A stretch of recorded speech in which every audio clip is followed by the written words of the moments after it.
I think that Saturday night was quite tricky to sleep because you know when you wake up, it's gonna be your first Grand Prix ever, and it's exciting, but also in the same time you feel very nervous because you don't know what's happened, and this is your whole new experience for yourself as a driver.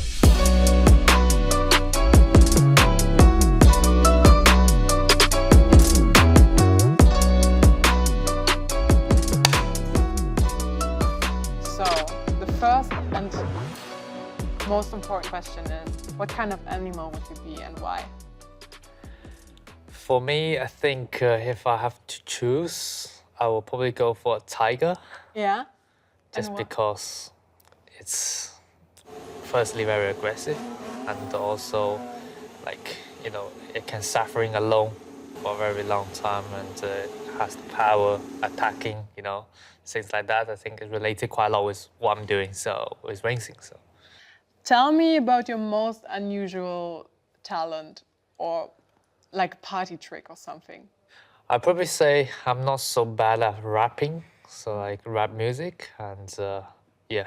Do you write songs? I don't write songs, unfortunately, but I do some rap because, like Chinese people, we love karaoke, right? It's kind of one of our biggest hobby. Like people love that more than when you go party because, like the karaoke you see back home is completely different to what you see here. It's like it's so luxury, you know, and it's also you have just MV from the music artist, so it's pretty cool. And we do that sometimes in the special event celebrations and weekend. Sounds like my people. I would love to do that. Yeah. I think it's much nicer. If you could have a superpower, what kind of superpower would you choose and why? I think I will go for, is it Flash? Is the one can move to different places in very short time, right? It's Flash. So yeah, that will be the one because we're traveling so much and I would love to save a lot of my time on the plane or yeah. It's so funny. It's exactly what Valtteri was telling us as well. Really? Yeah, it's funny. Yeah. What's a guilty pleasure of yours? Actually, I like to connect to my phone while I'm like having road trips, and then like all my people in my team, like my physio manager, they travel with me. That they're not from China, right? They listen to Chinese songs. Ah. It's actually pretty cool, but like they start to understand. Like some artists, they recognize the voice now after being so many years with me in the same car. So it's really nice. It's pretty cool, actually. Yeah, they don't suffer, I think. Yeah, but I don't care. Like I just give them the Chinese songs. Like you listen to this, it's cool. You're the boss.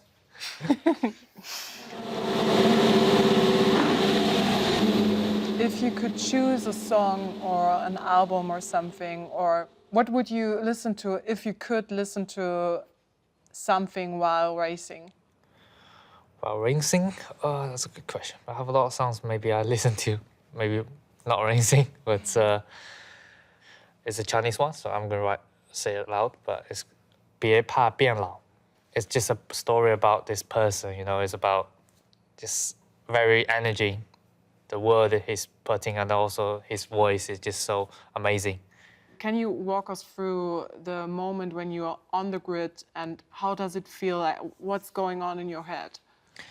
Yeah, overall, it's very simple. We just focus on like purely driving rather than anything else. But it's a massive difference by be there or watching at home. Because watching at home, you just feel super exciting. Like you don't know what's going to happen. But for us, it was just trying to get the best shape as possible, mentally and physically, just pre-race. If you were a drink or optionally food, what would you be? A food or a drink that describes how you are? It could be, I don't know, apple juice, apple shola. It's a bit because you can mix a bit of both. So it's kind of just with my kind of the way how I am on track and off track. It's a bit different, which kind of describe it a little bit. You can have it different ways. What do people get wrong about you? What do people always get wrong about you? Is there a thing where you're like, no way? Before this year was probably my name because difficult for a lot of people, especially the international people, to pronounce my name correctly. So I got a lot asked, especially like 3 years ago, one like maybe not many people know. There'll be people call me Zhou, people call me Zhou, people gonna be like, oh, that different thing. So, but yeah, it was good. That was the first thing I was making sure end of this F2 season before F1, like, this is what you want to say. And then so all the commentators, don't get it wrong, are having different pronunciation. What impresses you in general? I think in general, I'm very impressed with firstly every single individual driver in F1 because like by watching outside or 3 years ago when I wasn't an F1 driver, you didn't see how intense and how much effort, how much stuff driver have to put into every single season. There's so much noise going on in the social media recent years. I think as a driver especially, it's the ones who get bright out outside the screen, you know, on track, which is there's a lot of things you have to manage because now if you can only drive, not dealing with all the other stuff, you won't be as good as driver. What do you do when you're not racing? Yeah, actually, I go home, so I go back to China, go back to Shanghai.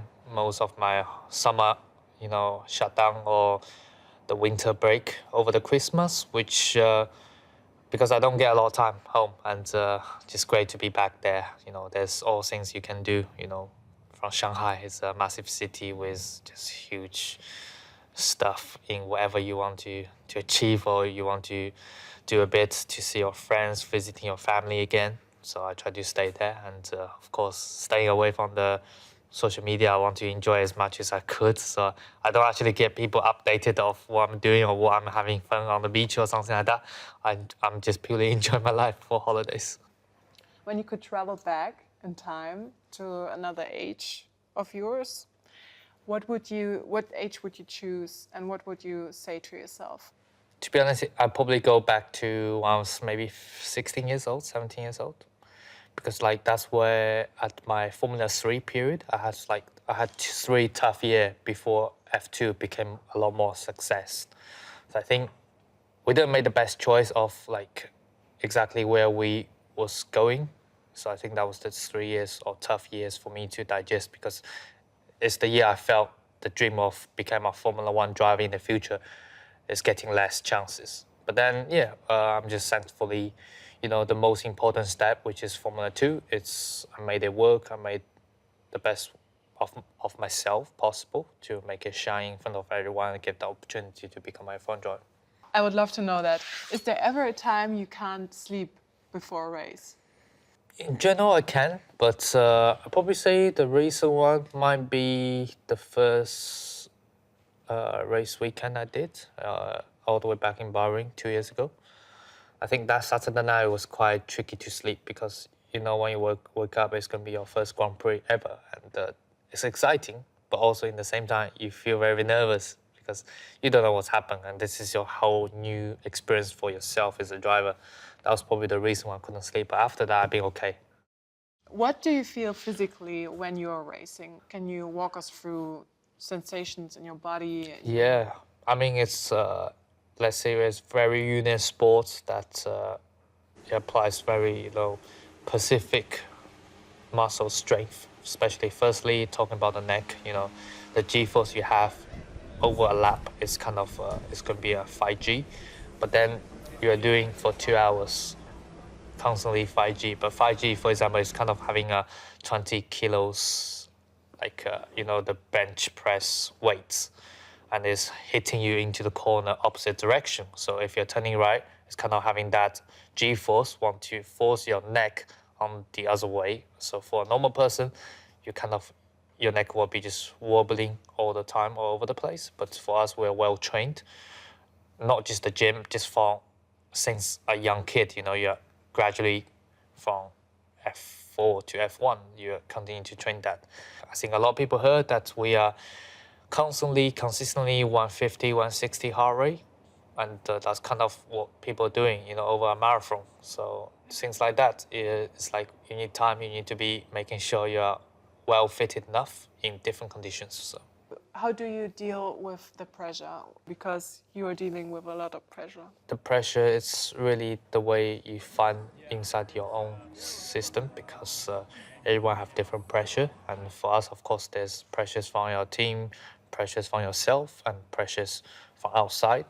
But yeah, again, it's finding a balance between that, and I think you have to really ignore the noise around going behind, because you have to just trust with your own personal ability and what you actually can achieve, and that's the thing I went through inside my mind when I first signed the contract, because there was a lot of noise, and I just purely focused on the job, and yeah, we scored and debuted, so that was it.